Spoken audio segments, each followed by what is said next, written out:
Hello and welcome back to the Gaming 5. Final Fantasy 15 contains a very valuable life lesson. This photo is not the photo you want your wife to find at the wedding. It took 10 whole long years to bring us the latest main entry in the long-standing Final Fantasy series. However, there is such a thing as development hell. Has Final Fantasy 15 actually suffered from this drastically extended time in the making since its inception as Versus 13? If Final Fantasy 15 is your first look at the series, it might not be easy to tell that this was once a turn-based RPG. It then moved to real-time action commands, and now it's full-on action RPG. I say this because how battles turn out can, and will, depend on your choice of moves and weaponry, but furthermore on your actual executions. The game does contain a sort of wait mode, but it's best experienced as designed. This design, however, does have some shortcomings in the camera department, making targeting and move reading not entirely easy, something you have to do to dodge and parry correctly. Furthermore, warp strikes are key to maintaining your magic points, but can be disorienting for several hours into the adventure, once again owing to the camera and targeting system. You'll also take hits that aren't your fault, and you're free to curse at the camera. It deserves your verbal abuse. On the flip side, the combat system itself is just deep enough to justify its design. They've done away with dizzying arrays of weaponry and spells, which are now crafted, not learned, and while customized combat growth is still possible via the Ascension menu, the combat system is overall fairly simple. This is a good thing for newcomers as it lets them focus on what's important, progressing, not grinding. Progressing includes a plethora of things, but is primarily destroying the things that look dangerous. That is until the game throws you a surprising lengthy horror/stealth section that changes up everything you thought you knew. From then on, it funnels you into a linear gameplay momentum that lets the game focus on what it needs to. It's between the story missions, the side quests, and the change of pace between camping, driving, the open world, the linear climax, and even modding your car that this game actually finds a pleasant pacing strategy through its surprisingly variable content. So just how much variable content is there, you ask? Plenty, actually. Despite the main quest and lots of side quests clocking me in just under 30 hours at the credits, I actually went back into the game only to find there's just tons more things to do and hunt that just aren't visible on the map.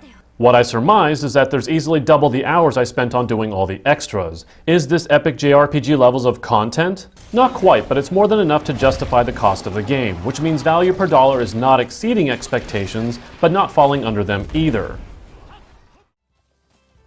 First things first, being on the PS4 Pro as of the recording of this review, there has not been a patch to address the stuttering that occurs on the high graphics setting.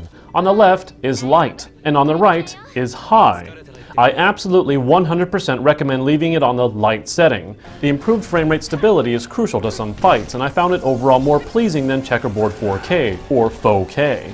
As for the graphics themselves, it's clear some things are old assets from when the game first started development that have been enhanced. This means you will find subpar foliage/textures, and the graphics engine itself even has shortcomings in draw distance. Again, these shortcomings are more than likely thanks to development hell, and rather than start all over, they just kept upgrading and enhancing assets along the way as they built newer and better ones during the transition to a new graphics engine. This isn't to say the game doesn't look good, because it really does. More importantly though is the story itself. I came into this J-pop boy band with some cheesy expectations, as Final Fantasy stories as of late haven't really come into their own. I didn't care about this boy band at first, but the game knows you won't. Without spoiling too much, it all comes together in a way that tells me they wanted to give a proper nod to the older classic entries in the series, while properly vesting your interest in these new characters. Warning, bromance tears may be shed. On a final note, the inclusion of classic soundtracks did actually serve to remind me how much more memorable classic game music used to be. As a person who has played every main entry in the Final Fantasy series, the latest modern entries have strayed so far from the classic formula and have lost that regal feel. The latest entry doesn't entirely return to classic form, but instead integrates nods and obvious nostalgic service towards the days of old while pushing its modern agenda. The good news is that it works, and quite well at that. Sadly though, since it took 10 years to get here, there are remnants of its early development days in the assets, and the camera seriously hurts one of the most important aspects of gameplay: combat. In the end though, even without epic JRPG amounts of content, this game carves out a nice spot for itself in this series, one that I consider good. I give Final Fantasy 15 an 8.5 out of 10. That's it for today. See you next time on the Gaming 5. Or will I?